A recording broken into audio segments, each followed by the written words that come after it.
तो इसका टीका चलना है ना, भाष्य। चतुरौदुम्बरो भवती इति व्याख्यातम, चतुरौदुम भवती इस वाक्य का व्याख्या स्वयं श्रुति ने चारों बात बता दी। क्या चार है उदुम्बर? उदुम्बर का स्वभाव होनी चाहिए, उदुम्बर का चमस होना चाहिए, उदुम्बर का युद्धम और उदुम्बर का उपमंथनी होनी चाहिए। ये चारों बातें स्वयं ही श्रुति ने व्याख्या कर दिया है, इसलिए भाष्यकार स्पष्ट होने के नाते कुछ नहीं लिख रहे हैं। अब आगे सीधे बढ़ते, दश ग्रामानि धान्यानि भवन्ति ग्राम्याणान्तु धान्यानां दश नियमेन ग्राह्यानि इति अवोचाम। ग्राम्य धान्यों में भी 10 धान्य तो नियमित रूप से ग्रहण करना ही चाहिए। यह बात पूर्व में हम कह चुके थे। वे धान्य कौन है? तानि ये तानि निर्दिश्यन्त है। उन 10 धान्यों का नाम अब गिनाया जा रहा है। यद्यपि नियम है 10 न्यूनतम का है, ये इतनी ही है, नहीं इससे अधिक नहीं हो सकता, ऐसा नियम नहीं। नियम इतने से है, इतना तो न्यूनतम होना चाहिए। कलयुग की भाषा है न्यूनतम साझा कार्यक्रम, है ना, न्यूनतम होना चाहिए। न्यूनतम इतना हम काम करेंगे, निर्णय हो गया ना। तो यहाँ पर न्यूनतम जो है 10 होना चाहिए। इसलिए भाषा में कहा था अधिक भी लेना चाहे तो ले सकते हैं। तानि एतानि निर्दिश्यन्ते, ये कौन है? व्रीहि अवाहा तिलमाशा, यहां तक तो स्पष्ट है। अणुप्रियंगव, अणु का अर्थ अणवश्च, अणु शब्द वाच्या, जो अणु शब्द से ही दुनिया में प्रसिद्ध है, वो अणु शब्द से यहां पर कहा गया है। अणुप्रियंगव करके समास किया, एक पद कर दिया है, इन वो 2 अलग अलग धान्य समझना। अणु कहते किसको? सावा चावल को, और प्रियंगु कहते हैं कांगनी को। इसलिए कहते देखो, क्वचित देशे प्रियंगव प्रसिद्धा कंगु शब्द है ना। कहीं कहीं तो प्रियंगु को कंगू नाम से भी प्रसिद्ध है। कोदो, कोदो चावल भी बोलते हैं उसको, कोदो का चावल है, इसी को बोलते हैं, कंगू को ही बोलते हैं। हाँ, श्यामा का अलग है, कोदो का अलग है, ये दोनों अलग अलग है। और खलवा निष्पावा, खलवा क्या है? कहते निष्पावा कह दिया। उसकी व्याख्या वल्ल शब्द वाच्या लोक के, लोक में उसको वल्ल भी कहते। पता नहीं कहा वल्ल बोलते, किस देश में, वल्ल भी उसका नाम है, बोल दिया निष्पावा। और बाल भी बोलते उसको, निष्पावा को वल्ल, वाला, बल्ल, बाला, ये सब शब्दावलियों से अलग अलग है। और खलकुलाश्च, खलकुला कुलत्ता, कुल थी, गहद बोलते पहाड़ी भाषा में, उसको लेना है। एतद व्यतिरेकेण यथाशक्ति सर्वौषधियो ग्राह्या, आ गया ना। ये 10 ही है, नहीं 10 तो न्यूनतम की बात, इससे कम नहीं करना। ये 10 द्रव्य तो होना ही है। इन 10 के अलावा और भी जोड़ना चाहो तो जोड़ लो। एतद व्यतिरेकेण यथाशक्ति सर्वौषधयो ग्राह्या फलानि च इत्यवोचाम अयाज्यिकानि वर्जित्वा। यह बात हम पूर्व में कह चुके हैं, इन याद रखना, जो याज्ञिक नहीं है उन्हें छोड़ करके, अमेध्यों को छोड़ करके, जो मेध्य ये यज्ञ धान है, उन्हीं चीजों को जोड़ लें, औषधियों को। वर्जित्वा, इस प्रकार से मंथाक्य ब्राह्मण पूरा हो गया। तीसरा ब्राह्मण, चौथा ब्राह्मण आता है पुत्राक्य मंत्र ब्राह्मण। इसका नाम ही है पुत्राक्य मंत्र ब्राह्मण।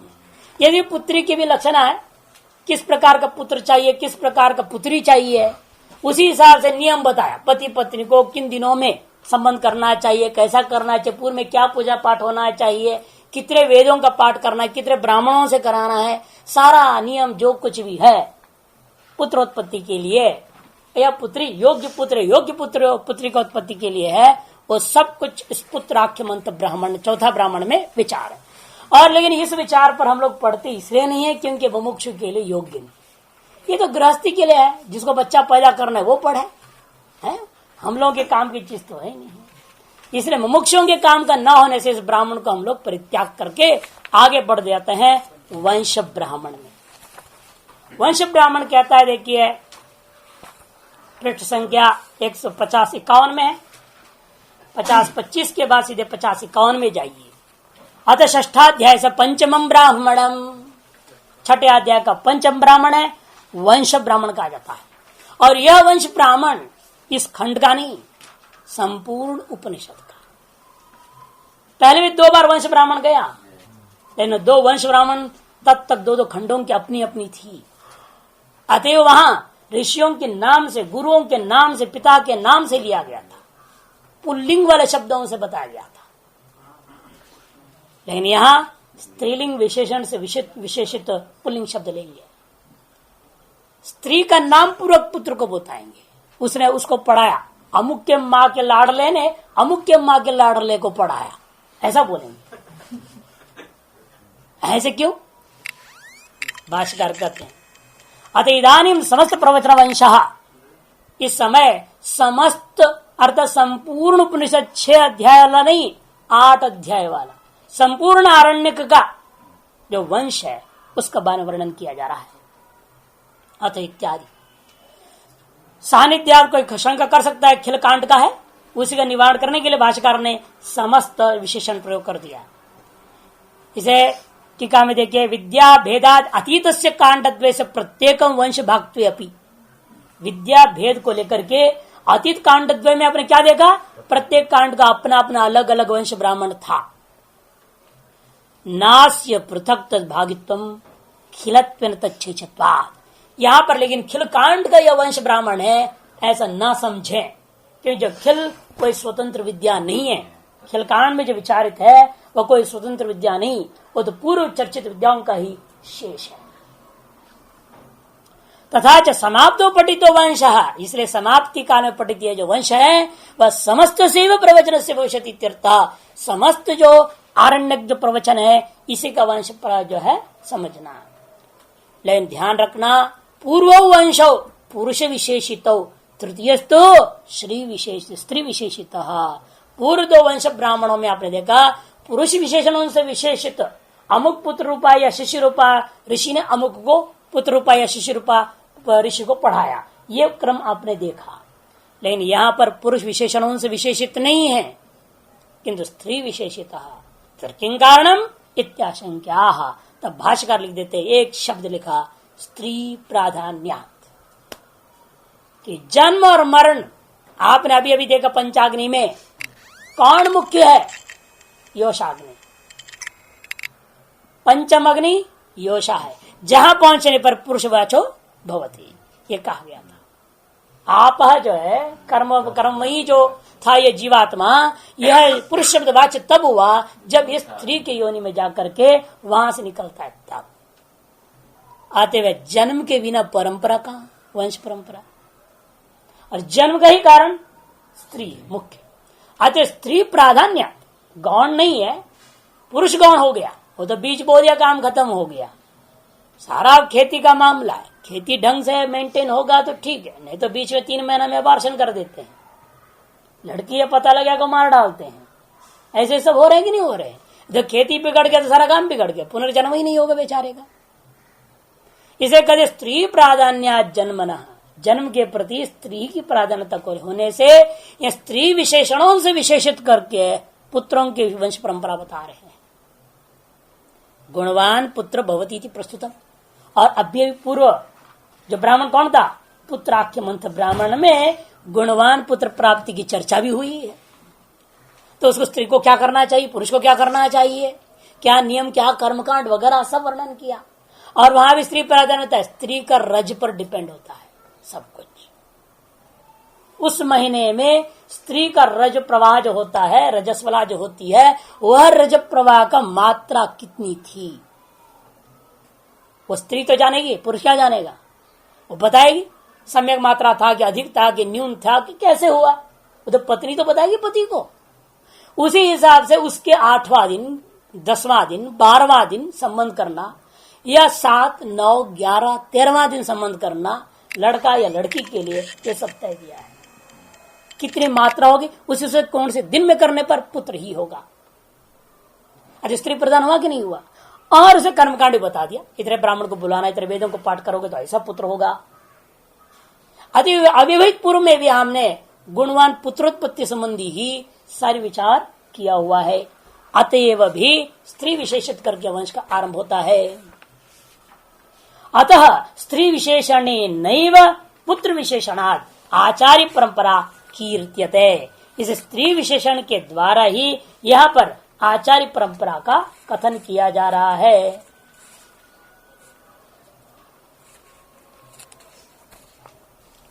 शुद्धि थी, अशुद्धि कहाँ थी? यहाँ आ गई है। चलो, हाँ, यहाँ का टिप्पण में अशुद्धियां हैं।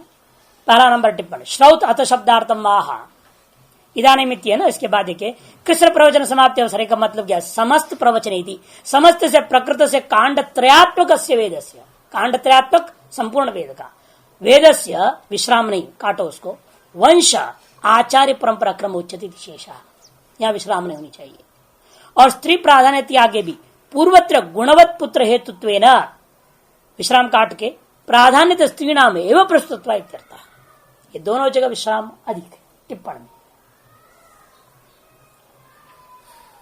अच्छा, आप जाके वंश ब्राह्मण पढ़िए। अथवा वंश पौतिमाशी पुत्र कात्यायनी पुत्रात्, कात्यायनी पुत्रो गौतमी पुत्रात्, गौतमी पुत्रो भारद्वाजी पुत्रात्, भारद्वाजी पुत्र पाराशरी पुत्रात्, पाराशरी पुत्र औपस्वस्ती पुत्रात्, औपस्वस्ती पुत्र पाराशरी पुत्रात्, पाराशरी पुत्र कात्यायनी पुत्रात्, कात्यायनी पुत्र कौशिकी पुत्रात्, कौशिकी पुत्र आलम्बी पुत्राच्च, वैयाग्रपदी पुत्राच्च, वैयाग्रपदी पुत्र काण्वी पुत्राच्च, कापी पुत्राच्च, कापी पुत्र आत्री पुत्रात्, आत्री पुत्रो गौतमी पुत्रात्, गौतमी पुत्रो भारद्वाजी पुत्रात्, भारद्वाजी पुत्र पाराशरी पुत्रात्, पाराशरी पुत्रो वात्सी पुत्रात्, वात्सी पुत्र पाराशरी पुत्रात्, पाराशरी पुत्रो वार्कारुणी पुत्रात्, वार्कारुणी पुत्रो वार्कारुणी पुत्रात्, वार्कारुणी पुत्र आर्तभागी पुत्रात्, आर्तभागी पुत्र शौंगी पुत्रात्, छौंगी पुत्र सांकृति पुत्रात्, सांकृति पुत्र आलम्बायनी पुत्रात्, आलम्बायनी पुत्र आलम्बी पुत्रात्, आलम्बी पुत्रो जयंती पुत्रात्, जयंती पुत्रो मांडुकायनी पुत्रात्, मांडुकायनी पुत्रो मांडुकी पुत्रात्, मांडुकी पुत्र शांडिली पुत्रात्, छांडिली पुत्रो राधितरी पुत्रात्, राधितरी पुत्रो भालुकी पुत्रात्, भालुकी पुत्र क्रौंचकी पुत्राभ्याम, क्रौंचकी पुत्रौ वैदभृति पुत्रात्, वैदभृति पुत्र कार्षकेयी पुत्रात्, कार्षकेयी पुत्र प्राचीन योगी पुत्रात्, प्राचीन योगी पुत्र सांजीवी पुत्रात्, सांजीवी पुत्र प्राश्नी पुत्रात्, आसुरीवासिनः, प्राश्नी पुत्र आसुरायणात्, आसुरायण आसुरेर आसुरी। यहां तक आप जितने भी देख रहे हैं प्रथमांत शिष्य का नाम है और जो पंचम्यंत है वो गुरु का नाम। और प्रथमांत में पंचम्यंतों में भी समान रूप ने लिया, तत्त ऋषि के पत्नियों को लिया। जैसे एक दृष्टांत में पौतिमाशी पुत्र, पौतिमाश नामक ऋषि, पुम योगाख्यान से गीशो तस्य स्त्री पौतिमाशी, तस्याः पुत्र पौतिमाशी पुत्र। पौतिमाश नामक ऋषि की पत्नी पौतिमाशी, तारस पौतिमाशी में पैदा हुआ जो है वो लड़का, उसने कात्यायनी पुत्रात्, माने कात्यायन नामक ऋषि का पत्नी कात्यायनी के से उत्पन्न हुआ पुत्र ने उस गुरु से प्राप्त किया। अर्थात कात्यायनी पुत्र गुरु हुआ और उनसे जो है पौतिमाशी पुत्र ने शिष्य बन करके ये तारस कांड त्रयात्मक ब्रह्म विद्या विशिष्ट ये सुबृहदारण्यक उपनिषद को प्राप्त किया था। इसी परंपरा से आगे सब जाइएगा, लेकिन यह क्रम थोड़ा व्यत्यास कर देते अंत में जाकर के। पहले प्रथमांत बाद में पंचमांत को रखे थे शुरू से। इस मंत्र के अंत में जाके देखिएगा क्या होता है। प्राश्नी पुत्रात् आसुरी वासिनः, प्राश्नी पुत्र आसुरायणात् कर दिया, ठीक। उसके बाद में विपलट दी। अब पंचम्यंत को पहले और प्रथमांत को बाद में लेंगे। आसुरायणः आसुरेः, आसुरायण नामक व्यक्ति ने आसुरी से पाया है ना। आसुरायणात् प्राश्नी पुत्र लिया और आसुरायण ने आसुरी से पाया। यहाँ भी प्रथमांत और पंचमांत है, यहाँ भी पहले प्रथमांत लिया, बाद में पंचमांत ले रहे हैं। लेकिन प्राश्नी पुत्र आसुरीवासी न पंचमांत है ना ये। यहाँ पर देखिए वो दो गुरु लिया, संजीवी पुत्र का गुरु दो हैं, प्राश्नी पुत्र और आसुरीवासी, और उनमें से एक ही की आगे परंपरा चले। प्राश्नी पुत्र ने पाया आसुरायण से, आसुरीवासी ने किससे पाया वो नहीं बताया। इसी प्रकार पहले बीच में एक जगह हुआ, दो गुरु लिया और बीच में एक ही गुरु को आगे बढ़ाया। जैसे देखिए हाँ, आलम्बी पुत्राच वैयाग्रपदी पुत्राच था, है ना। प्रथम मंत्र में आलम्बी पुत्राच वैयाग्रपदी पुत्राच, फिर आलम्बी पुत्र ने किसे पाया वो नहीं बताए, किंतु वैयाग्रपदी पुत्र कांडवी पुत्रात, है ना, कापी पुत्राच। फिर यहां भी दो लिए, कांडवी पुत्र और कापी पुत्र, फिर उनमें से एक ही को आगे बढ़ाया, कापी पुत्र ने आत्री पुत्रात लिया है। इस तरह से तीन जगह, इस दो मंत्रों का अंदर तीन जगह ऐसे आता है जहां गुरु दो एक शिष्य से पाया, लेकिन परंपरा को बढ़ाते वक्त एक ही गुरु से आगे बढ़ाया है। उस आसुरी ने किससे पाया?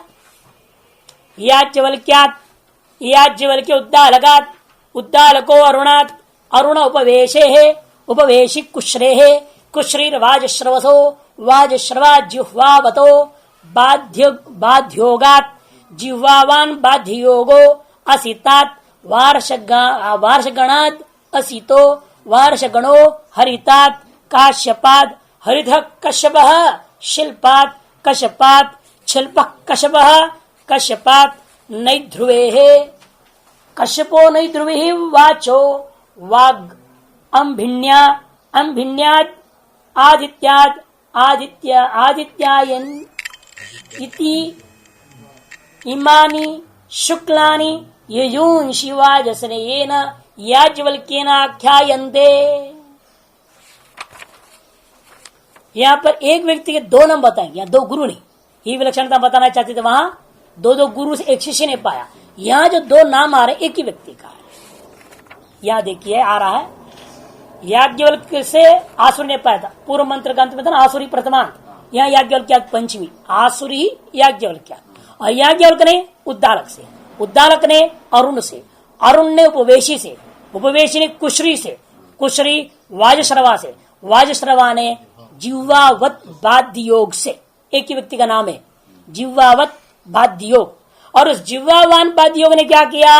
असित वार्षगण से लिया, और असित वार्षगणों ने हरित काश्यप से, हरित काश्यप ने शिल्प काश्यप से, शिल्प काश्यप ने निध्रुवी काश्यप से, नैध्रुवी काश्यप ने वाक से, माने वाग अभिमानी देवता से, और वाग अभिमानी देवता ने अभिन्या से, अंभिन्या, अंभिन्यात वाग अंभिन्या, अंभिन्यात वाग, वाक से वाचो वाग अंभिन्या, ऐसा करना ना।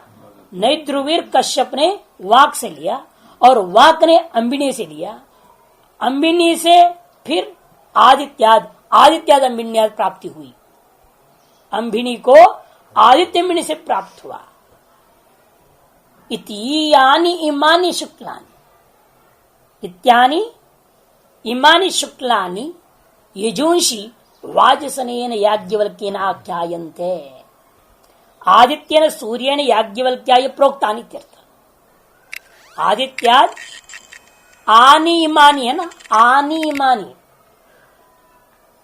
आदित्यानि इमानि परिच्छेद कर देना। आदित्याद के बाद में आदित्यानि इमानि, इन ऋचाओं को आदित्य नाम क्यों दे रहे हैं? क्योंकि आदित्य ने सबसे पहले याज्ञवल्क्य को दिया था, इसलिए इन शुक्लानि आदित्यानि इमानि, बारदरण्यकानि वाक्यानि, बृहदारण्यक के ये जो वाक्य हैं इमानी, वे सब आदित्य से आयु होने से, आदित्याद आगत थी आदित्य एव न्य से फिर यह प्रत्यय होगा पर वो लोप होगा, इसलिए कहते हैं आदित्यानि इमानि शुक्लानि यजुंषि, माने याजुषाणि चैत्यर्थ। वाजसनेयेन याज्ञवल्क्येन, वाजसनेयी शाखा का जो है जो ऋषि है याज्ञवल्क्य, उनके द्वारा आख्यायन्ते। वाजशेखा का अध्येत्र याज्ञवल्क्य मुनि के द्वारा आख्यायन्ते माने प्रकाशन्ते। सर्वप्रथम इस ब्रह्मांड में प्रकाशन में लाने वाला यही व्यक्ति था, जिसकी परंपरा से आज तक आया हुआ है। भाष्यकार इस पर थोड़ा सा बोलेंगे, इसलिए इसको देखा जाए। तानी इमानी शुक्लानी इति, यहां पर जो है पदच्छेद की अलग अलग प्रक्रिया देखी है। भाष्यकार तानी इमानी पदच्छेद कर रहे हैं। इसका क्या है? वाक अंबिन्या, अंबिन्यात, अंबिनी आदित्यात, आदित्यानी मानी, हम लोगों ने ये पाठ लिया। अंबिन्यादित्यात के बाद आदित्यानी मानी, ऐसे पदच्छेद। तो उनका गाना है आदित्यात को अलग करके इति कर दो बीच में, तानी मानी पदच्छेद कर। जरा भाष्यकार लेते देखो, तानी मानी शुक्लानी थी अव्यामिश्राणी ब्राह्मणी नहीं तीर्था, अव्यामिश्राणी ब्राह्मणी न, ऐसे है ये सब वाक्य अमिश्रित वाक्य। मिश्रित वाक्य में क्या होता है? पहले कुछ ब्राह्मण आया, बीच में मंत्र, फिर ब्राह्मण, एक ही अनुवाक में मंत्र और ब्राह्मण दोनों होना, जिस तैत्रीय में आप देखते हैं। इसलिए उसका नाम कृष्ण यजुर्वेद, इसका नाम शुक्ल यजुर्वेद है, क्योंकि अमिश्रित है। तो दूसरे पदच्छेद अथवा अयात यामानी इमानी, ऐसे पदच्छेद कर दो। अयात यामानी इमानी, ऐसे पाठ भेद है। अयात यामानी इमानी यजुंशी तानी शुक्लानी, अर्थात जिनके नाप तय नहीं, मैंने छंदोबद्ध नहीं।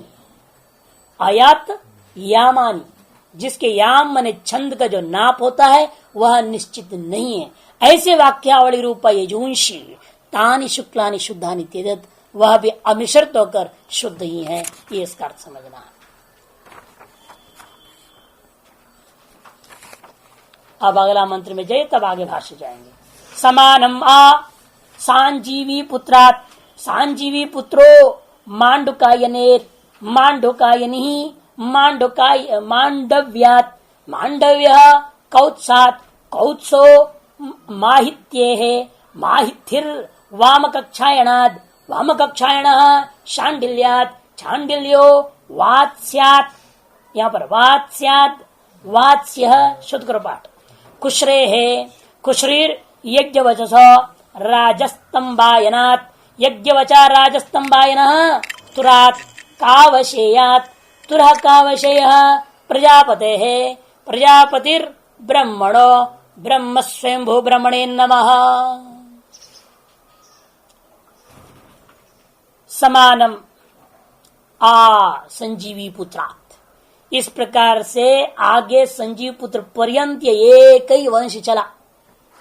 आ संजीवी पुत्रात् एक ही वंश, समान माने एक एव वंश।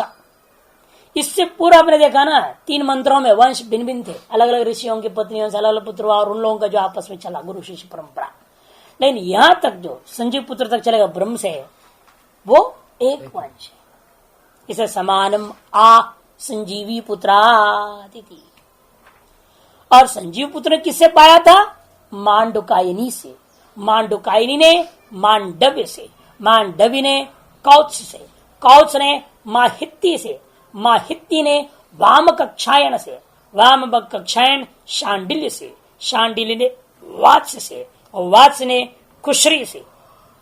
कुश्री जो पाया उस गुरु का नाम 2 शब्दों से बता रहे, यज्ञवचसो राजस्तंभायना।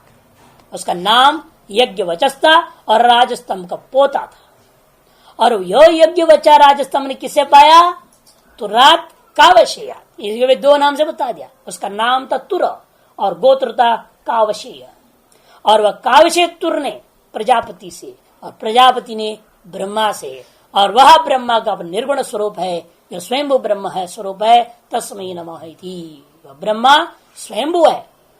ब्रह्मणे कह दिया ना, ब्रह्मण ब्रह्म से आया। और ब्रह्म कहां से पाया? कहते ब्रह्म कहां से पाया? वो तो स्वयंभू है, उसे पहले कोई पैदा नहीं हुआ था, इसे कहते हैं वह ब्रह्म स्वयंभू। ब्रह्म तो स्वयंभू है। तार स्वयंभू ब्रह्मा के लिए हमारा अनेकों बारंबार नमस्कार है। भाष्यकार देखिए कहते हैं थोड़ा सा, प्रजापति आरभ्य यावत पौतिमाशी पुत्र तावत अधोमुको नियत आचार्य पूर्व क्रमो वंश समानम आसंजीवी पुत्रा। प्रजापति से आरंभ करके पौती वाशी पुत्र जहां शुरू किया ना, अभी मंत्रों को विपरीत क्रम से शुरू कर रहे हैं आप, तो चालू वहां से आया ऊपर से नीचे, और यहाँ नीचे से ऊपर बताते बताते ब्रह्म तक पहुंच रहे हैं क्रम, है ना। इसे कहते हुआ आरंभ प्रजापति से, ब्रह्मा से प्रजापति को प्राप्त हुआ था, और वह प्रजापति से आरंभ करके पौतिमाशी पुत्र पर्यंत जो कुछ भी अधोमुखी नियत आचार्य पूर्वक परंपरा समझना। नियत आचार्य पूर्वक क्रम, पूर्व पू नहीं है, वंश पू का वो नहीं है ना वहां। समानम आसंजीवी पुत्रात्, इस प्रकार संजीवी पुत्र से समान रूपेण वह गुरु आचार्य परंपरा पूर्वक आया, समझो एक वंश नहीं था।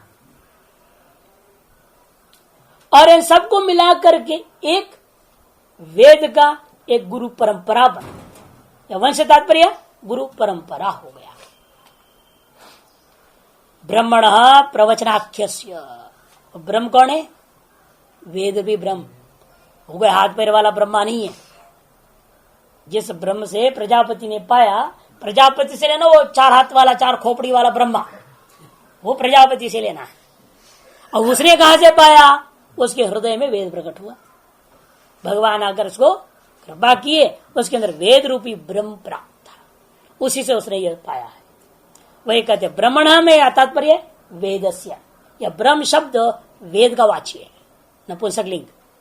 प्रवचनाख्यस्य अर्थात शब्दात्मक, प्रवचना के मतलब शब्दात्मक वेद, इसी से प्रजापति ने पाया था। और तारु शब्दात्मक वेद कहां से आया? वो तो स्वयं है। तच्चैतद ब्रह्म प्रजापति प्रबंध परंपरा, इसलिए वह यह जो वेद रूपी ब्रह्म है प्रजापति कारण है, जिसका ऐसी परंपरा के द्वारा आगत्य अस्मासु अनेकदा विप्रस्तम अनाद्यनंतम स्वयंभू ब्रह्म, और हमारे तक पहुंच गया, अनेक विभागों में विभक्त होकर के फैलता हुआ, विभिन्न शाखाओं में विभक्त होकर एकमेव अद्वितीय जो वेद था, वह शाखा प्रति शाखा और वेदादि के रूप में पहले तो 4 भाग को प्राप्त किया, 4 वेद, और प्रत्येक वेद अनेक शाखाओं के रूप में विस्तृत होता हुआ हमारे पर्यंत आया हुआ है। ऐसा वह जो ब्रह्म है, वो जो वेद है, वो कैसा है? वो अनादि अनंतम स्वयंभू ब्रह्म, उसका न आदि है न अंत है। ऐसा वह वेद रूपी ब्रह्म है जो स्वयंभू है। तस्य परमात्म रूप स्वयंभूत्वम अभिददाति, और वेद ही ब्रह्म है, ब्रह्म ही परमात्मा है। तस्य अपौरुषत्वेन असंभावित दोषतया, जिसलिए वह अपौरुष है, इसलिए आगे लेकर नित्यम, वह नित्य है, वह दोष रहित है। प्रामाण्य में विप्रेत्य विश्रेष्टि, अतः उसमें पूर्ण प्रामाण्यता है। यह बात को सिद्ध करने के लिए शब्दावली में लिख दिया इन्होंने, नित्यम कह दिया। तस्मै वेद रूपी ब्रह्म के लिए हमारा नमस्कार है। आज मध्य कृत मंगला ग्रंथा प्रचारण भवन्ति थी, मनमाना सन आह नमः तद अनुवर्तिभ्यो गुरुभ्यः, इसलिए तद अनुवर्ती जितने भी गुरु परंपरा है, उस गुरु परंपरा को हमारा नमस्कार है। इस प्रकार से जो है संपूर्ण बृहदारण्यक उपनिषद पूरा हो गया। और बृहदारण्यक उपनिषद में क्या चर्चा की गई है, उसको आनंदरिकार 2 श्लोक में समाप्त कर बोल दे रहे हैं। केवल 2 श्लोक में संक्षेप में बोल देते हैं। नमो जन्मादि संबंध हेतु विध्वंस हेतवे हरे परमानंद परिज्ञान वपुर्भृते नमस्त्रयंत दोह सरसीरुह भानवे गुरवे परपक्षौघ ध्वांत ध्वंस पटीयसे।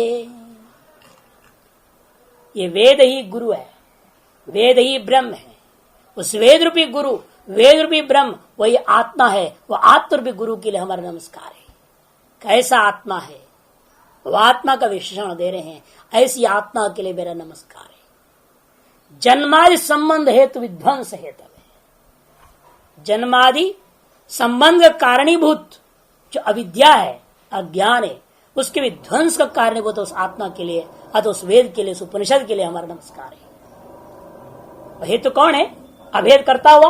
पहले ब्रह्म विद्या लीजिए, ब्रह्म विद्या से भिन्न गुरु, गुरु से भिन्न वेद, वेद से भिन्न शुद्ध आत्म स्वरूप ही है।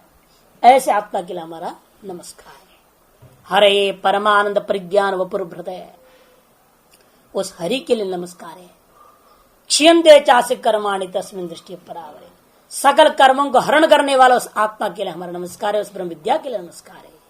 परम आनंद परिज्ञान वप हो, परम आनंद स्वरूप हो और परिज्ञान स्वरूप होता जो विशेष शरीर को धारण किया हुआ है, यह ब्रह्म विद्या और गुरु। आनंद ही शरीर रूप धारण कर लिया, ज्ञान ही शरीर रूप धारण कर लिया, तारे शरीर रूपी परमात्मा जो आत्मा है, गुरु है, ब्रह्म विद्या है, उसको हमारा नमस्कार है। वपुर भृते, ऐसे वपु को धारण करने वाले उस परमात्मा के लिए मेरा नमस्कार है। नमस्त्रयंत संधोह सरसीरु भानवे, ज्ञान रूपी प्रकाश है ये। और ज्ञान रूपी प्रकाश कहां से पैदा हो गया? कहते त्रयी अंत संदोह। त्रयी हो गया वेद, वेद का अंत क्या है? उपनिषद। उपनिषद का जो है संदोहन हुआ, और संदोहन होने पर सरसीर हुआ, जो संदोह रूपा जल रूपा उपनिषद जल रूपी जो जल है, तालाब है, इसमें उत्पन्न कमल के समान है ब्रह्म विद्या, और उस कमल पर प्रकट हुआ सरसी रूह भानवे, तारस सूर्य रूपा इस ज्ञात प्रकाश के लिए नमस्कार है। त्रयंत संदोह, त्रयंत मने वेद त्रय का अंत रूपा उपनिषदात्मक जो जल, उस जल से भरा हुआ जो तालाब, उस तालाब में उत्पन्न हुआ कमल, उस कमल में जो है प्रकाशित होता हुआ सूर्य के समान सूर्य है, एतादृश ज्ञानात्मा। ऐसा जो भानवे गुरवे नमः, ऐसा गुरु के लिए मेरा नमस्कार है। पर पक्षौगध्वांत ध्वंस पटियस है, और यह ज्ञान जो ब्रह्म विद्या रूपी गुरु है, आत्मा है, वो कैसा है? पर पक्ष रूपा जो वेग है, बहुत बड़ा बाढ़ है, उससे उत्पन्न जो अंधकार है, पर पक्षौघ ध्वांत ध्वंस पटियस है। पर पक्ष का ओघ से जन्य जो अंधकार को ध्वंस करने में जो अत्यंत प्रावीण्यता संपन्न है, ऐसा गुरु के लिए मेरा नमस्कार है। इस प्रकार से जो है यह बृहदारण्यक उपनिषद का विचार परिपूर्णता को प्राप्त हो गया। ओम पूर्णमद